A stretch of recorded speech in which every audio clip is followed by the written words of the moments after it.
You ever have a day so perfect you start to get suspicious? Like maybe the universe is just buttering you up for some disaster it's got waiting around the corner?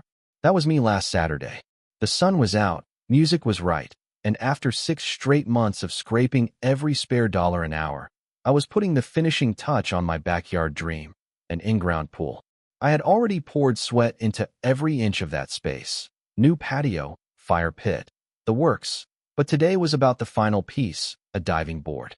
Not some luxury version, just that old-school springboard every kid in America deserves to cannonball off, even if the kid in question is a grown man with a mortgage. So there I am in Pool Pro paradise, pushing this massive box diving board on a flatbed cart, humming along to terrible pop hits and feeling, honest to God, joyful. Just paid for it. Receipt in my pocket, grinning like a fool. I start making my way to the exit and, boom, my victory lap gets cut short by a voice that could sand paint off a truck fender. Excuse me. Excuse me. I'm talking to you. I look up, confused. Maybe I dropped something? Is my cart blocking the aisle? Nope. She's standing there. Late 50s, hairspray helmet, white capris, pink polo, cell phone jammed to her ear, blood-red fingernail aimed straight at my chest.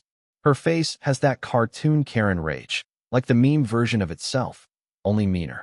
I just stand there, stunned, thinking surely she's got the wrong guy. Yes, you, she shrieks. Don't play dumb with me. I saw you.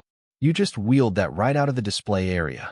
You people think you can just take whatever you want, don't you? Let me tell you, 3 words can suck every ounce of joy out of a room. You people. My Saturday wasn't just interrupted. It got erased, replaced by that old, bitter cocktail of anger and exhaustion I know way too well. But I kept my voice steady. Been here before, learned the hard way to play it cool. Ma'am, there's been a mistake. I just purchased this, checkout's right back there. She scoffs like I'd claimed the sky was green. I know exactly what's going on here. I'm on the phone with security. They're coming. We'll see what your story is then. Then, into her phone, loud enough for half the store to hear. Yes, he's still here.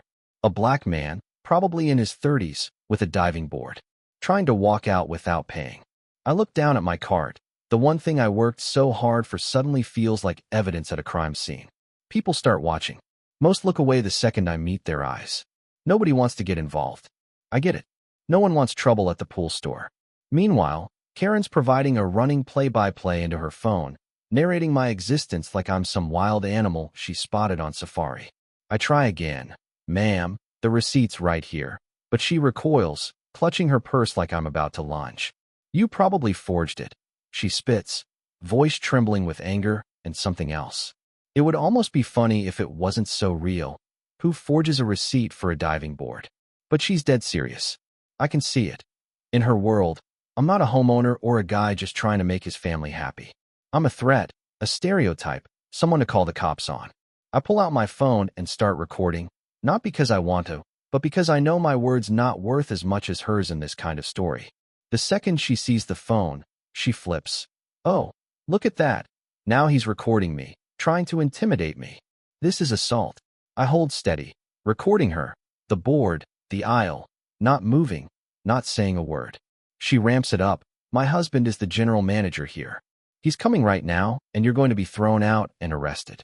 You'll be lucky if that's all that happens. Sure enough, Frank shows up, manager badge, perfect khakis, tucked in navy shirt. He skips right past me, goes straight to his wife. Honey, what's going on? She instantly melts into damsel in distress mode. This man tried to steal this diving board. He got aggressive, threatened me. Now he's filming me. Frank looks at me, then at my clothes, then at the box. He puffs up his chest. Son, put the phone away. You're not allowed to film in here. I keep filming. With all due respect, sir, your wife just accused me of theft. I paid for this. I've got the receipt. He hardens. You're causing a scene and harassing my wife. Now, I'm going to ask you one more time. Put the phone down. Then explain why you have a $1,000 item you haven't paid for. I show him the receipt, slowly, carefully. He snatches it, holds it up to the light, inspecting it like he's auditioning for CSI. Pool division. His wife sidles up. It's fake, isn't it, Frank? They're clever, these people. He folds it up, pockets it. This doesn't prove anything. We'll wait for the police. My jaw drops. Now I'm being detained in the aisle for buying something I have a receipt for. I try to keep it together, speaking clear for the phone. You are holding my legal proof of purchase and refusing to acknowledge it. I'd like my receipt back, and I'd like to leave with what I paid for. Frank just doubles down.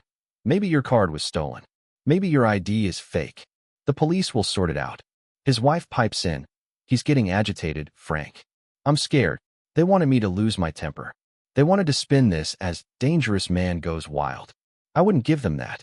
5 minutes until the police arrive, and those minutes feel like a lifetime. The officers show up, one older, weary-looking, Officer Miller, and a young hotshot, Evans, hand hovering by his sidearm. Frank starts his routine. We've got a potential theft, maybe credit card fraud. My wife saw him leaving with the board. He got aggressive, threatened her. She chimes in. He was yelling at me, officer. He was intimidating. Officer Miller turns to me. What's your side of the story? I lay it all out. I paid, have the receipt, which Frank is holding, offered ID and the matching credit card, tried to leave but got blocked. Evans steps up. So you admit you caused a disturbance? No. I say. I was just walking out when they started yelling. I only recorded after she refused to listen. I offer the video as proof. Officer Miller says, let's see it. Frank, let's see the receipt. Frank tries to stall, but Miller isn't having it. The older cop reviews the video, the receipt, my license, my card. After what feels like forever, he looks at Frank and Carol. The names match, the card matches. The transaction is 22 minutes old. There's no crime here. Carol's face collapses. But I saw him. He looked suspicious. Miller shuts it down. Maybe he knew what he wanted. He paid. There's no crime. Frank, desperate for a win, tries to have me trespassed from the store. Before Miller can answer, a new voice cuts in. That's a lie. He wasn't threatening at all. She was. It's a woman, Sarah, holding her phone. I have the whole thing on video. She screamed at him for no reason. He tried to explain. She said horrible things to him. Miller asks her to send the video, and you can feel the air shift. Suddenly, I'm not alone. Evans tries to brush her off, but Miller is already taking statements. He looks at me. Would you like to press charges for harassment and filing a false report? I look at Carol. No more anger, just panic and fear in her eyes. Yes, I say. I want to press charges. Frank starts pleading.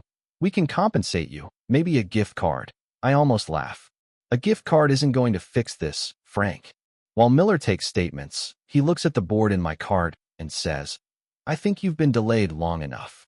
You should get this home. As I push the card out the doors, Sarah walks with me. Are you okay? She asks. You saved me. You didn't have to, but you did. She shrugs. I couldn't just walk away. The ride home is a blur. The diving board in the truck bed feels heavier than ever. I drag it to the pool's edge, but I can't even bring myself to install it. It just sits there, a reminder that peace isn't always free. The next morning, my phone is exploding. Messages from strangers, local news, friends, family. The video Sarah took? It's everywhere. Overnight, it's gone viral. The store is getting roasted online. The company is panicking. They send me a form letter and a coupon. Yeah, a coupon. That's when a civil rights lawyer calls, tells me, don't settle for a gift card. This is a case. Turns out, Frank's done this before. 3 years ago, another minority family, same accusations, company just shuffled him to another store after paying hush money. It's not just a bad apple. It's a pattern. Suddenly, the stakes are bigger. The company tries to threaten and buy me off, sends a private investigator to dig dirt on me. But I'm done being intimidated. The community rallies. Sarah's video brings forward another victim, and we take the case to court. Frank and Carol lose their jobs. Pool Pro Paradise pays a huge settlement, issues a real apology, and sets up real policy changes, mandatory bias training, a $1 million scholarship fund, the works. I use some of the settlement to help others who get caught in the same mess. I stay in touch with Sarah and with the Garcia family, the ones Frank hurt before. Months later, life settles down. Frank and Carol move away. The money's nice, but the real win is bigger, seeing companies actually change, seeing a community talk about things nobody wanted to face before. The diving board sits unopened until one sunny Saturday, I finally open the box, install it myself, and take the first dive. The water is cold, but it feels clean. It's a fresh start. So, here's my question for you. Where do you stand when you see something like this go down? Do you step in? Do you keep scrolling? Would you risk your Saturday to do the right thing? Let me know in the comments. Justice isn't about revenge. It's about having the guts to stand up, even when you're the only one. And sometimes, that's enough to make real change. So what would you have done? Would you have jumped?